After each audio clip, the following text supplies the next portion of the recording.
दुनिया भर में तेजी से फैल रहे कोरोना के ओमिक्रॉन वेरिएंट की पहचान को लेकर इंडियन साइंटिस्ट को बड़ी सफलता मिली है।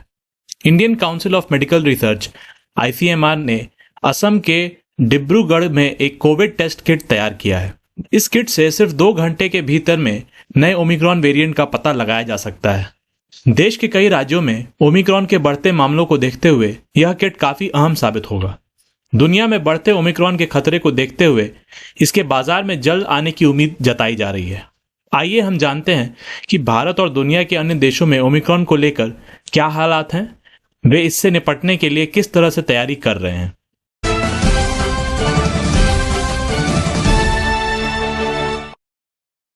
Swiss agency for therapeutic products ने पिछले सप्ताह वहां 5 से 11 साल के बच्चों के लिए फाइजर वैक्सीन के इस्तेमाल को अप्रूवल दिया है। स्विस मेडिक ने अपने वेबसाइट पर एक बयान में कहा है कि हमने फाइजर बायोएनटेक की एप्लीकेशन के साथ जमा कराए गए डेटा का बहुत ध्यान से अध्ययन किया है। यह अध्ययन 1500 से ज्यादा बच्चों पर किया गया और इसमें पाया गया कि यह 5 से 11 साल के बच्चों के लिए पूरी तरह सुरक्षित है। एजेंसी ने यह भी बताया कि इंजेक्शन लगाने वाली जगह पर दर्द होने के साथ थकान, सिर दर्द, बुखार और हाथ और पैरों में दर्द जैसे साइड इफेक्ट देखे गए। अब बात करते हैं ब्रिटेन की। यहाँ की स्वास्थ्य सुरक्षा एजेंसी ने दावा किया है कि ओमिक्रॉन के हल्के लक्षण को खत्म करने में 70 से 75% तक प्रभावी है। एजेंसी के मुताबिक वैक्सीन को लेकर शुरुआती अध्ययन में इस बात की जानकारी सामने आई है, जिसके डेटा यह बताते हैं कि नए वेरिएंट से पीड़ित हल्के मरीजों में वैक्सीन का बूस्टर डोज 75% तक काम करता है। वैज्ञानिकों ने एस्ट्राजेनेका और फाइजर एंड बायोटेक के बूस्टर डोज को लेकर ओमिक्रॉन प्रभावित 581 लोगों पर हाल ही में रिसर्च किया। वैज्ञानिकों का कहना है कि डेल्टा वेरिएंट के मुकाबले ओमिक्रॉन के मरीजों पर बूस्टर डोज का असर काफी कम रहा। डेल्टा वेरिएंट में वैक्सीन का असर 90% तक पाया गया। हालांकि यह शुरुआती जानकारी है, इसलिए बेहतर होगा कि जो लोग बूस्टर डोज लेने के पात्र हैं उन्हें टीका लेना चाहिए। डेटा में ये बात सामने आई है कि कुछ हद तक बूस्टर डोज से नए वेरिएंट का खतरा काफी कम हो जाता है। इधर भारत में central drug standard control organisation के तहत आने वाली सब्जेक्ट एक्सपर्ट कमेटी ने कहा है कि कोरोना के बूस्टर डोज को बिना क्लिनिकल ट्रायल के अप्रूव नहीं किया जा सकता। ब्रिटेन में ओमिक्रॉन को लेकर एक्सपर्ट्स ने नई चेतावनी जारी की है। इसमें कहा गया है कि अगर पब्लिक गैदरिंग पर रोक नहीं लगाई गई तो ब्रिटेन अगले साल जनवरी से ओमिक्रॉन की बड़ी लहर का सामना कर सकता है। London school of hygiene and tropical medicine के मॉडल के मुताबिक ओमिक्रॉन संक्रमण की वजह से अस्पताल में भर्ती होने वाले कोरोना पेशेंट्स की संख्या में इजाफा हो सकता है। भारत में केंद्रीय स्वास्थ्य सचिव राजेश भूषण ने उन राज्यों और केंद्र शासित प्रदेशों के नाम नोटिस जारी किया है जहां पिछले 2 हफ्तों में कोरोना पॉजिटिविटी रेट ज्यादा रिपोर्ट किया गया। इस नोटिस में लिखा है कि कोरोना के मामले में चिन्हित किए गए इलाकों में नाइट कर्फ्यू लगाया जाए, साथ ही ज्यादा लोगों को इकट्ठा होने पर रोक लगे और शादी, अंतिम संस्कार जैसे समारोह में कम लोगों को आने की अनुमति दी जाए।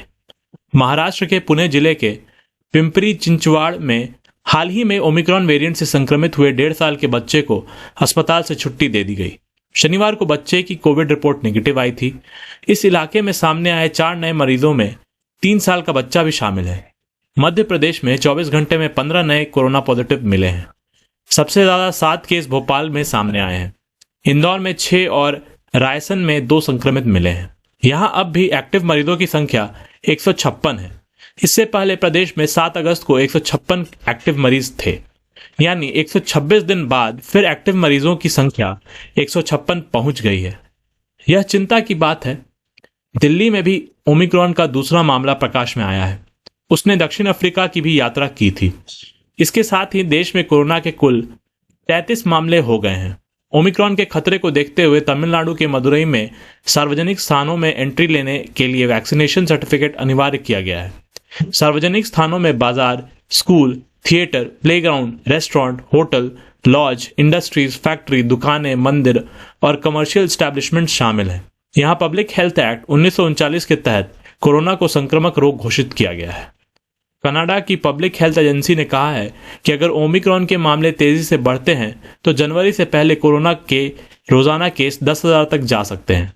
कनाडा में अब भी डेल्टा वेरिएंट ही सबसे ज्यादा प्रभावी स्ट्रेन है, लेकिन ओमिक्रॉन के मामलों में इजाफा हो रहा है। ब्राजील में पिछले 24 घंटों में कोरोना के 7,765 नए मामले सामने आए हैं और 234 लोगों की मौत हुई है।